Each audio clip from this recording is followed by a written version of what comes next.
Hare Rama Rama Rama Hare Krishna Krishna Krishna Hare Hare Hare Rama Rama Rama Hare Hare Hare Krishna Krishna Hare Hare Hare Rama Rama Rama Hare Krishna Krishna Hare Hare Hare Rama Rama Rama Hare Hare Krishna Krishna Hare Hare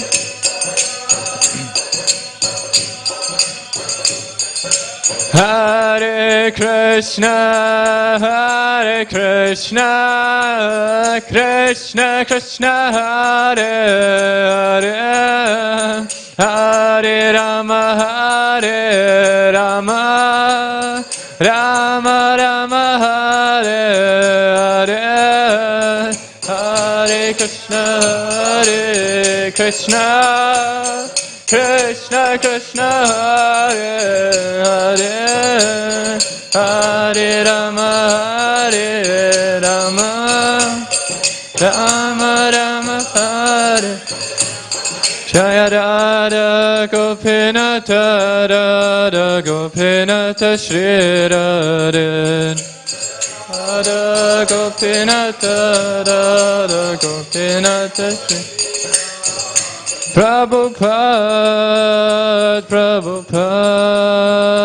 Prabhupada Jaya Jaya Prabhupada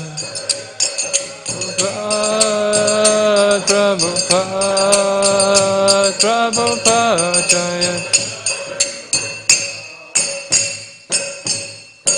Jam Vishnupad Param Sivaraj Kachara Shlotar Shata Swangre Sabhacharan Bhaktivedanta Swami Srila Prabhupada Ke Jai Grantarachi Mapakatam Ke Jai Nityagora Premanande Hare Hare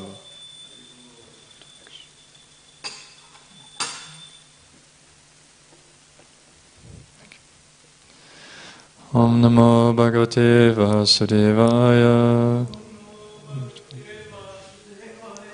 Om Namo Bhagavate Vasudevaya Om Namo Bhagavate Vasudevaya Hare Krishna, today we are reading Canto 2, Chapter 9, Text 36 for the third time now, because there's a long purport. We'll continue there. Itavateva chiknyasyam Tavadeva chikyasyam Tattva chiknyasunatmanaha Tattva chiknyasunatmanaha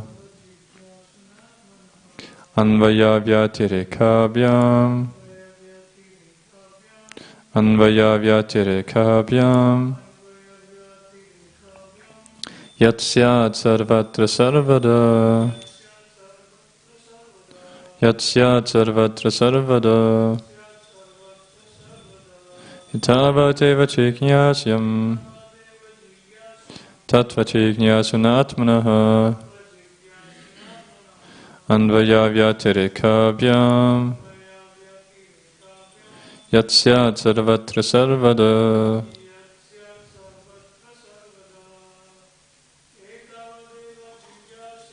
Itavadeva chiknyasyam Tattva chiknyasunatmanaha Anvaya vyatirekabhyam Yatsyat sarvatra sarvada.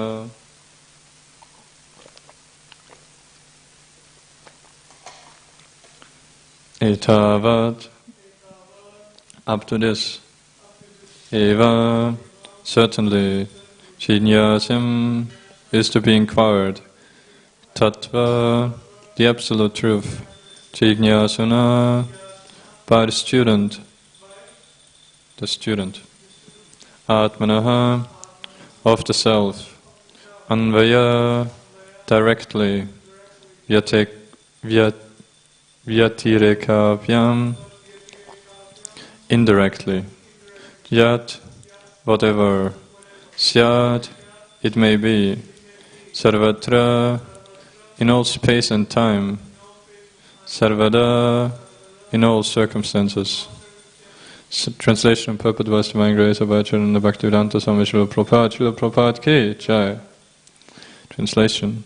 A person who is searching after the Supreme Absolute Truth, the Personality of Godhead, most certainly search for it up to this, in all circumstances, in all space and time, and both directly and indirectly. Om Jnanatimrandasya Garanchana Shalakaya Chikshurun Militam Yena Tasmai Shri Gurave Namaha Shri Chaitanya Manabhishtam Stapitam Yena Bhutale Svayam Rupa Garamayam Dadate Svaparantikam Vandeham Shri Guru Shri Uttaparkalamam Shri Gurun Vaishnavamshta Shri Rupam Sakrachatam Sahakana Rakunatan Vitam Tam Zajivam Sadvaitam Savadutam Parichana Saitam Krishna Chaitanya Revam Shri Radha Krishna Varan Sahagana Lalita Shri Vishakhan Vitamshta Hey Krishna Karuna Sindhu Dina Bandhu Jagatpate Gopesha Gopika Kanta Radha Kanta Namostate Tapta Kanchana Gorange Radhe Vrindavaneshvare Vrishabhanu Sute Devi Pranamami Hari Priya Vancha Kalpatarabhashcha Kripa Sindhivaya Patitanam Pavanivya Vaishnavebhyo Namo Namaha Jai Shri Krishna Chaitanya Prabhu Nityananda Shri Advaita Gadadara Shivasari Gaura Bhaktavrinda Hare Krishna Krishna Krishna Hare Hare Hare Rama Rama Rama Hare Hare. Hare Krishna. Welcome to Srimad Bhagavatam class. So we are continuing. Lost the purport now for the third time. So we left off with 1 second. Yeah. Srimad Bhagavatam 11:18 says, Shabda Brahmani Nishnato na Nishna Yad Pare Yadi Shramastasya Shamapalo Yadenum Ivarakshataha.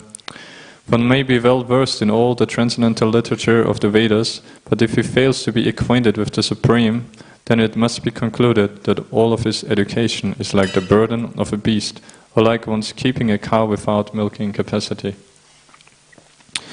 Similarly, the liberty of discharging loving transcendental service to the Lord is invested in everyone, even the women, the Shudras, the forest, tribes, or any other living beings born in sinful conditions. Tevai vidanti atitaranti chadeva mayam strishu dahuna shabara apipapachiva yadyadbhuta krama parayana shila shikshas tiryakchana pikum kimo shrutadaranaya. Srimad Bhagavatam 2.7.46. The lowest of human beings can be elevated to the high stage of devotional life if they are trained by the bona fide spiritual master, well versed in the transcendental loving service of the Lord. If the lowest can be so elevated, then what to speak of the highest, who are well versed in the Vedic knowledge? The conclusion is that devotional service to the Lord is open for all, regardless of who they are. That is the confirmation of its application for all kinds of performers of the service. So, we'll pause for a moment here. So, Srila Prabhupada had started off the purport with, let's briefly look through again, because in the verse it says that it is, the Lord is saying to Lord Brahma in the last year of the Chatushloki that after having explained to him the absolute truth especially like in terms of understanding Achintya Bheda Bheda Tattva, that the Lord is everything, and at the same time he's still aloof from all his energies, from all other existence. He's still the supremely attractive, independent personality of Godhead. And so after explaining that, now in this verse we heard that is what any kind of research, what the ultimate goal of it can be. Like there's nothing more than that to understand. Anything else is secondary, doesn't give the full benefit only if we come to understand the absolute truth, and thus then being able to revive our lost relationship with the Lord, only that kind of research is ultimately beneficial. And so that's why in the verse it was said that, I'll quickly read again, a person who is searching after the supreme absolute truth, the personality of Godhead, most certainly search for it up to this, in all circumstances, in all space and time, and both directly and indirectly. And so Prabhupada, what we read today now, a part of the purport where he's explaining or elaborating on this point, that is for anyone and at all time, in all places, in all space. So the universal application of devotional service and the importance of devotional service, that it is, we know it's everyone ultimately is a spirit soul, and thus everyone is part and parcel of the Lord, and everyone is eternal servant of the Lord, and so devotional service is the constitutional position of everyone, and so there's no material restrictions to it, that nothing can restrict devotional service. And so he started off explaining how any other paths of self-realization, that their only benefit can be if it leads ultimately to bhakti yoga, because as we just said, that is then the ultimate process of self-realization which reveals this mystery to us of understanding the Lord to the degree that he wants to reveal himself to us, and that we thus can understand the absolute truth. And so then he explained that about that people that they don't understand that the ultimate goal of life is Vishnu, and but Vedanta, that it does point to that, and and then he came to the importance of that we can understand this absolute truth only through the devotees, by the mercy of the spiritual master, and how only in that way we can get out of the darkness of illusion that we are born into in this material world. And he gave the example with Bhagavad Gita as well, that otherwise if scholars even though Bhagavad Gita is perfect by itself and gives so much knowledge, Krishna reveals himself through Bhagavad Gita, but only if it's given by a devotee who perfectly represents the Lord and repeats what the Lord is saying, simply elaborates on helping us to understand what the Lord is saying, just as Srila Prabhupada did and does. Only in that way we can actually understand, otherwise it's the potency of the scriptures won't be available to us if it's misinterpreted. As we saw that there's so many other editions of Bhagavad Gita and they have no potency. There's not a single devotee who was made of them. Only when Srila Prabhupada gave us Bhagavad Gita as it is could we see the immense potency.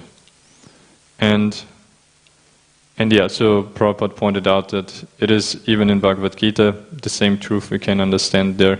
He quoted Isvaresvara Bhutanam and then Mana Bhava Mat Bhakto, so understanding that the Lord is the controller of everything, and there is the super soul in our hearts, and He's directing the material energy, and the material bodies in which we are situated, they are also working under His direction, and so it is our only way to get out of that is to surrender to Him, to become His devotee, offer obeisances to Him, and so forth. And then further He began then to what yesterday's Isvaresvara Vinod Prabhu then started off with was that the whole Varnashram system, it is also based on this understanding that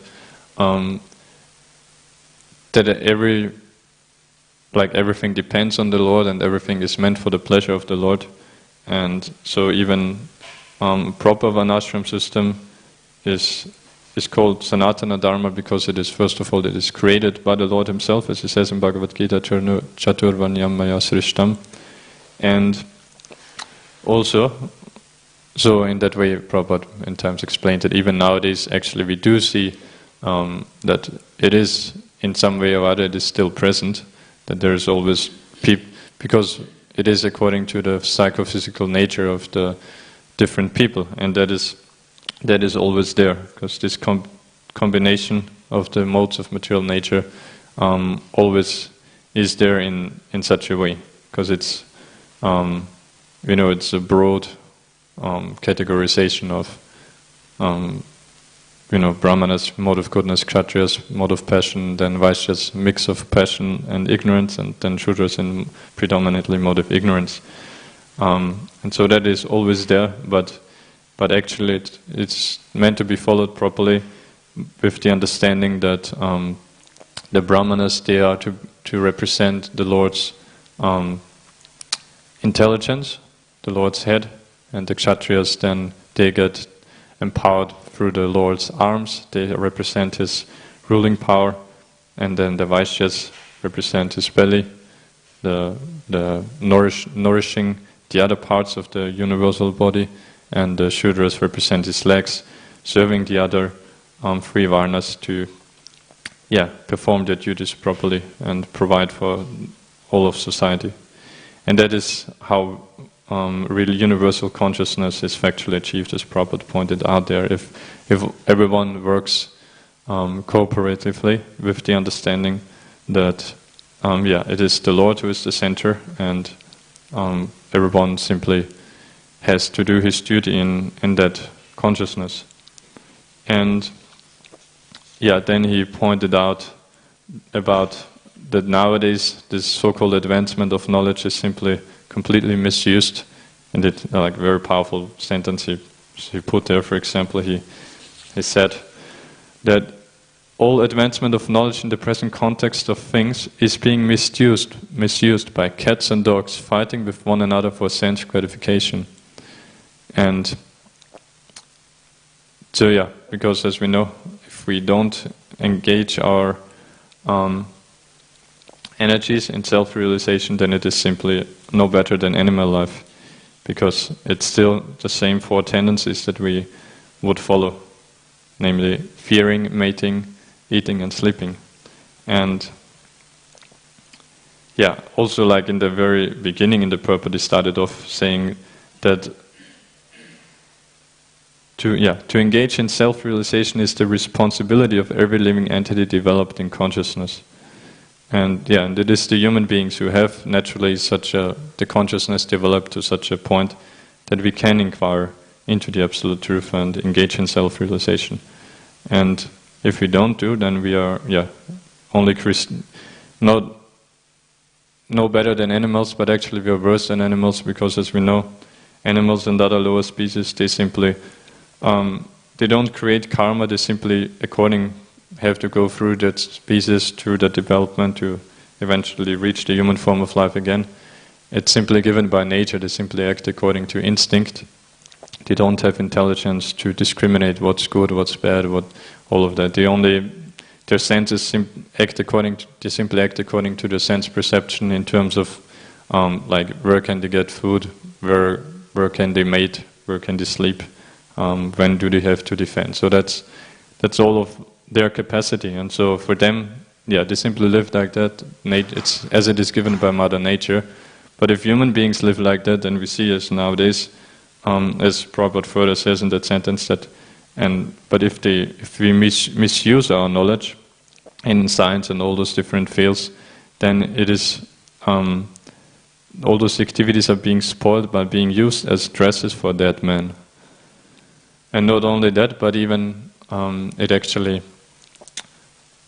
disturbs all the other species as well, because we are not meant to live like that. Because humans, we have high intelligence, but then what happens? Then we misuse it. If we don't use it in self-realization, then we misuse it for making those four basic needs of the body, animal propensities, just much more complicated, and we exploit all the other species, all nature and all of that as we see it so drastically nowadays. And so that's why, because as human beings we know we have higher intelligence, and we have also better facilities naturally given, that actually if we live simply, in terms of our material life, for humans it's very easy. We don't have to work much, just a few hours. If you for example, as a farmer, a few hours if you spend on the field, then you'll have enough. If under normal, proper circumstances where Mother Nature, we live in harmony with Mother Nature. Nowadays, of course, it becomes harder and harder. Also farming, because it's all, done in a crazy way. But actually, humans, we just would need to work a few hours and the rest of the day engage in devotional service directly. So, but that is, all nowadays so much Ugra karma, because no one has any idea about the Supreme Personality of God and then about devotional service. And so, so Prabhupada then quoted from the 5th canto, famous verses from Lord Rishabhdev about this point that if we don't engage in self-realization, we are no better than animals, and we, misuse our intelligence and all of that. And then he started off with quoting first Srila Jiva Goswami about this sarvatra sarvada, that at all places, at all times, under all circumstances, that we should engage in bhakti yoga, and quoted some verses from Skanda Purana then, and pointing out that ultimately it's only worship of Lord Vasudeva, of Krishna, that does give any benefit. And by that also, then another verse, that by whatever if we scrutinizingly study the Vedas, then we have to come to this conclusion. And so now starting to today, where we started off the purport, was that, again, pretty much on the same line, that Bhagavatam 11:18, where it says that if you're well versed in all the transcendental literature of the Vedas but fails to be acquainted with the Supreme, then it must be concluded that all of his education is like the burden of a beast, or like one's keeping a cow without milking capacity. So it's a very strong verse also, because it points out that if you acquire knowledge, have good education, but if you don't understand the Lord, then it is rather not being, what to speak of being beneficial, it is a burden. So we recently also meditated on that with the pastime of Nalakuvera Manikriva with Narad Muni, and because Narad Muni there also, he contemplated especially on the aspect of wealth, because that was their main greatest asset in terms of the material fortune. But we know it's not only wealth, then there's those other three, Janmaisya, Shruta, Shripya. So it's aristocratic birth, Aishvarya, wealth, Shruta, education, and Shripya, beauty. So any of those four, if you have, or all of them, then you're considered fortunate in material life. But if as we know, that's why Kunti Maharani prays like that actually, if you have those four, then you're not able to approach the Lord, because generally what happens is then you're proud of those, and then anyone who is proud, he cannot surrender to the Lord, he cannot approach the Lord. But as Kunti Maharani says that akinchana gocharam, that he can be approached by those who don't possess anything. And not possessing anything, we know it doesn't mean necessarily to be a pauper, but it means to not have a sense of possessiveness. Because a devotee, he is always aware that the Lord is the proprietor, and that thus everything is meant for the pleasure of the Lord. And so thus such a devotee can even be super rich materially, but still be akinchana, akinchana, and thus be able to approach the Lord with humbly knowing himself not to possess anything. And then further, then Prabhupada goes to the point of, in terms of different kinds of people, that there's also no restriction there, and he quoted a verse from 2nd Canto itself, which was not that long ago that we heard, where it is explained that all those different people, even including as low people as the forest tribes, and other living beings born in sinful conditions. Because we know being born in such lower grades is according to the karma, is according to sins that we had committed in our previous lives.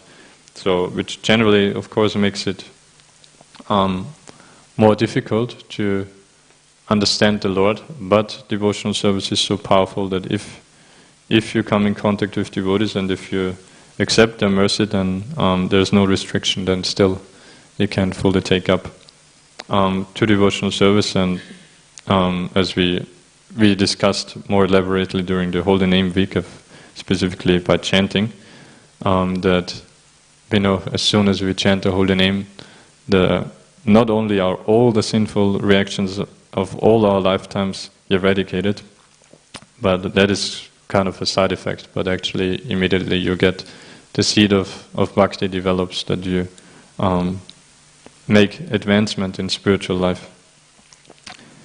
Because simply being free from sinful reactions, that's still on the material platform. It's according to karma, so that you get free of vikarma and thus then able to reap better karma if you only act on that platform. But devotional service is completely beyond that. It is transcendental.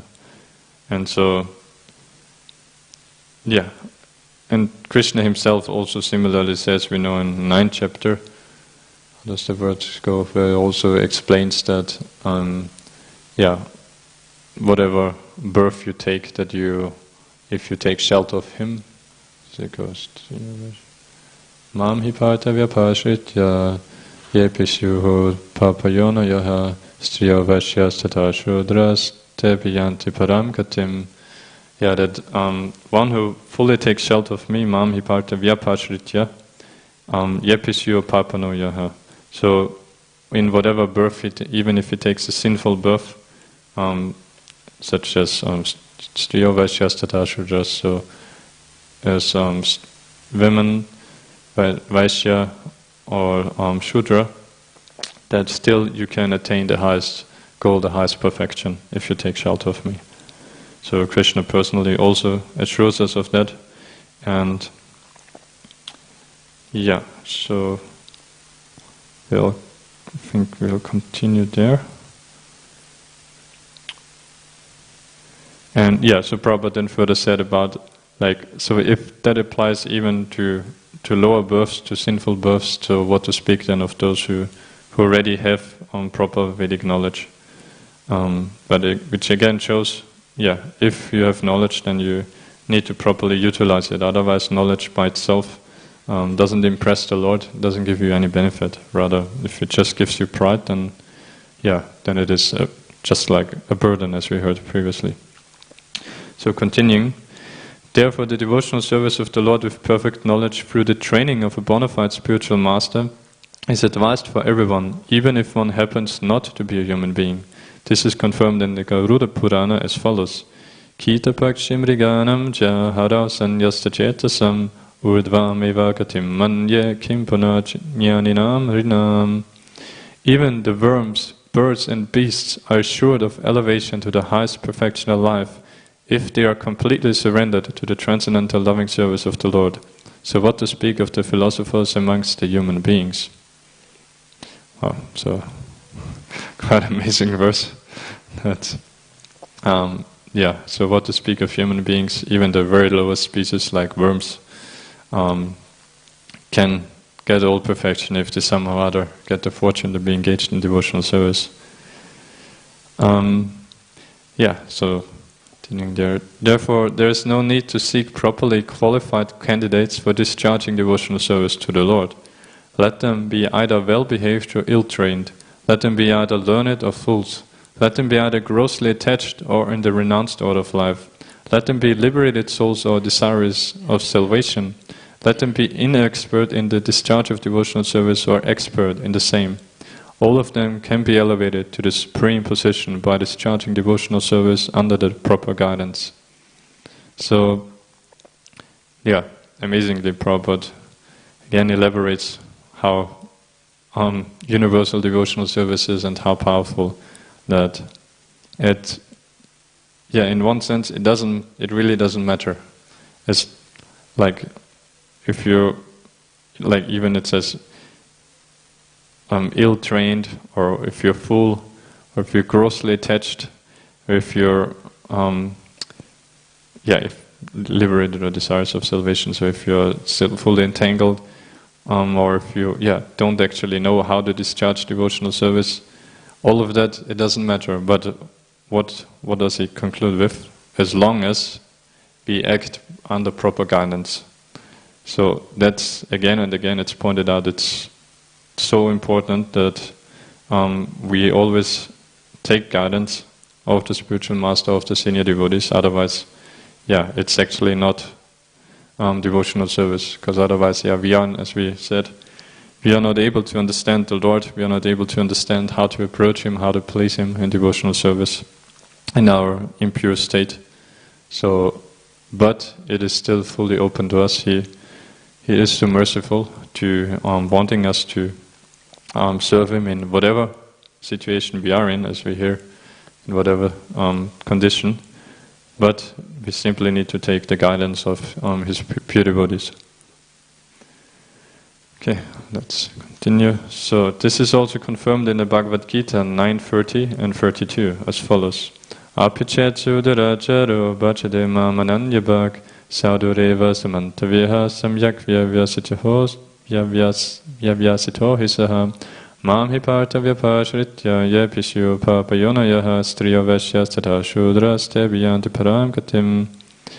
Even if a person is fully addicted to all sorts of sinful acts, if he happens to be engaged in the loving transcendental service of the Lord under proper guidance, he is to be considered the most perfectly holy man, without a doubt. Thus any person whatsoever and whosoever he or she may be, even the fallen woman, the less intelligent laborer, the dull mercantile man, or even a man lower than all these, can attain the highest perfection of life by going back home, back to Godhead, provided he or she takes shelter of the lotus feet of the Lord in all earnestness. So Prabhupada here now he quoted the verse I just said before, and 2 verses before that, so that was 32, the Mami Pativa Pachatya, and text 30 is actually where he starts off this topic of that, if you're a devotee, then there's no consideration of any material faults. So like in this verse, Krishna says that like as a devotee, they may even sometimes accidentally do some grossly impious activity or some big mistake, but it's still, you shouldn't criticize the devotee or blame him or anything for that. Why? As long as this devotee is fixed in my devotional service. So in the word, like apichet su duracharo. So durachara means like a bad action, and su, even if it is extreme. Bhajade mam ananyapak. But if he's ananyapak, so ananya means nothing else. So if he's undeviatedly engaged in my devotional service, then sadhur eva samantavyaha. Then he's still to be considered to be a sadhu. And samyak vyavasito hisaha, because he's fixed in that position of being my servant. And very emphatically actually Krishna uses the word there, like eva and those kind of words to emphasize of that that is what I say, that is my opinion, and I'm the Lord, so that's the absolute truth. So don't do it, don't criticize devotees unnecessarily. And they are not compared to any other ordinary human beings. And then 32 we already discussed. And so yeah, let's continue.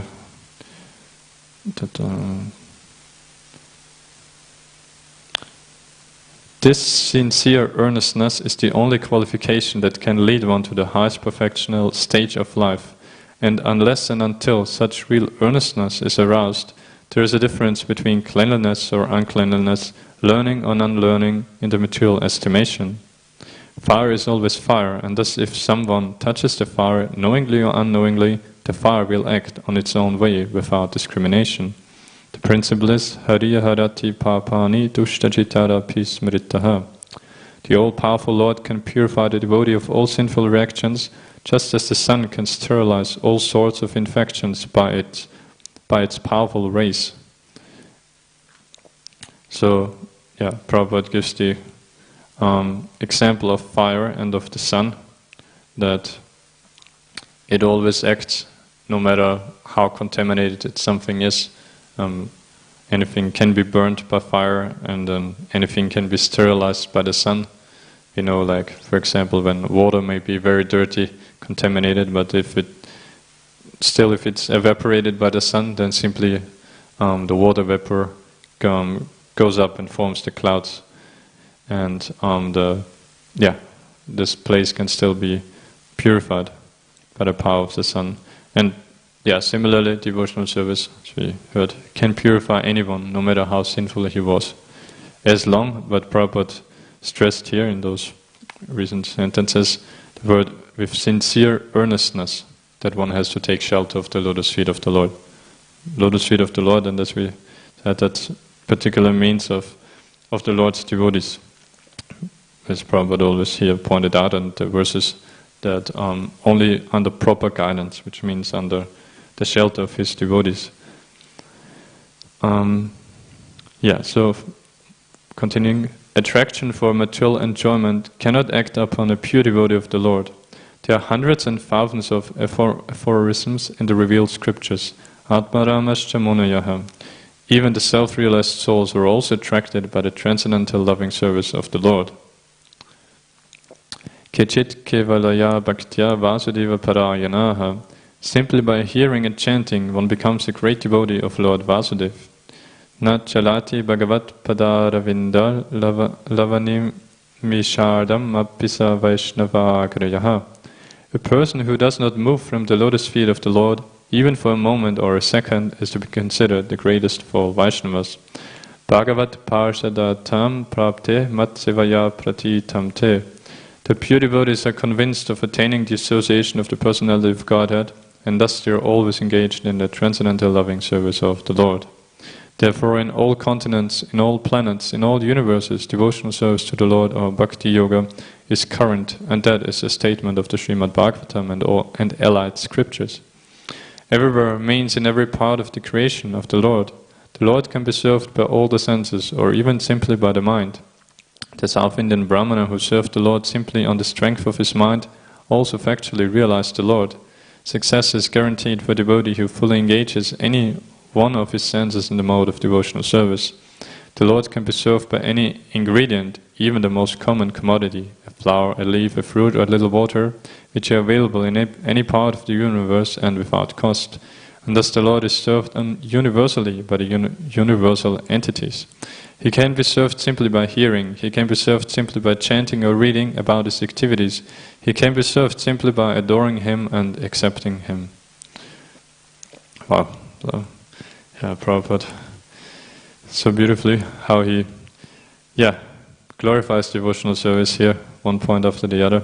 So first he quoted some different parts from Shastra about that, it is only devotional service that is the ultimate perfection, and anyone, even first he started off with Atmaramascha munayaha, with the Atmaram verse, that even those who are self-satisfied in themselves, being completely free from the influence of the modes of nature, still they are attracted to hearing the glories of the Lord and engaging in His service, as we know from famous example from Srila Shukadeva Goswami himself, here from Bhagavatam, who was born as a Brahmavadi, had realized the impersonal feature of the Lord, so was already in Brahmananda, in bliss, free from any material miseries, and still when he heard,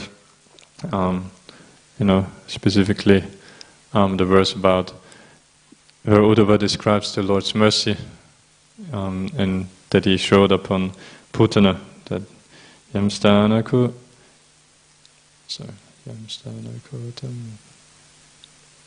Forgot. Anyway, so about that, even someone like Putana who came to the Lord with the intention to kill him by feeding poisonous milk from her breast, that he gave her not only liberation but gave her the position of like a mother as a nurse in the spiritual world. And so that everyone ultimately is attracted to devotional service, because as we said, that's the ultimate, the real constitutional position of everyone. And so then Prabhupada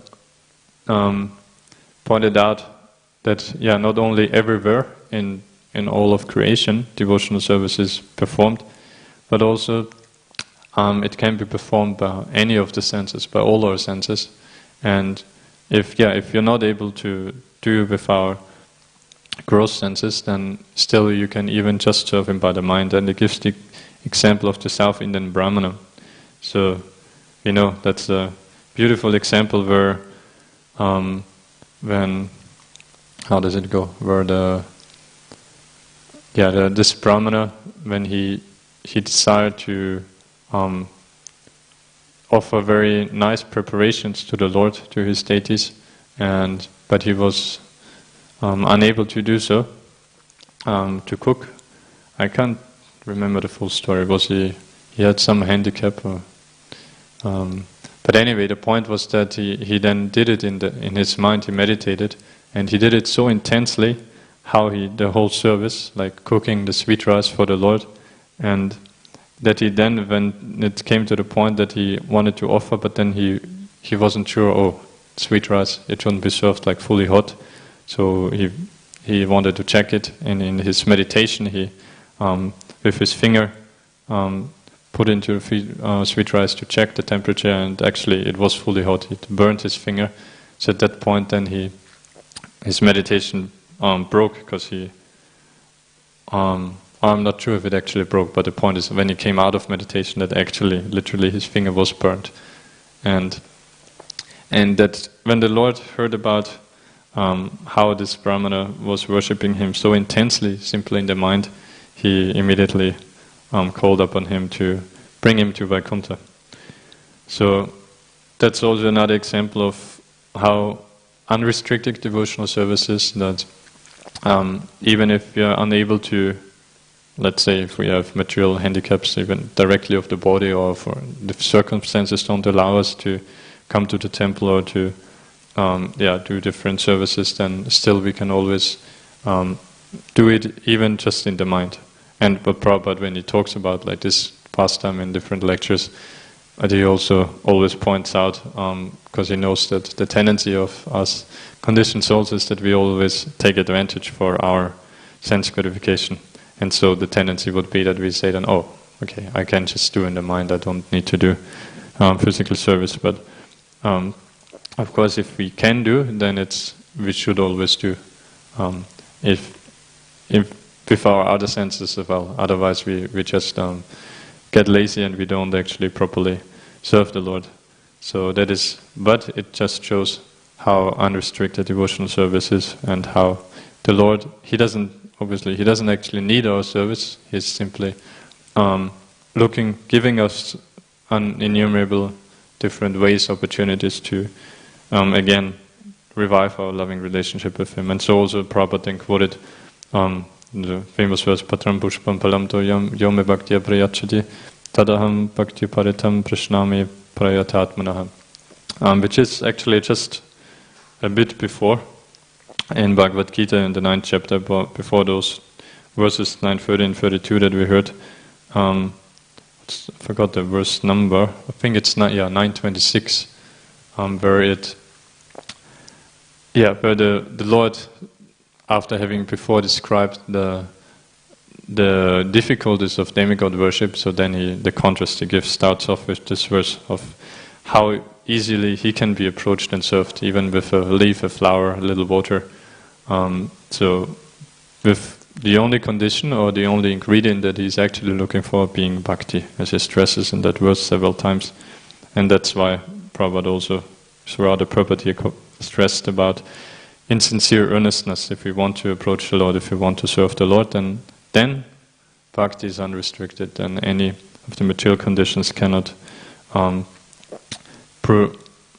inhibit us from serving the Lord.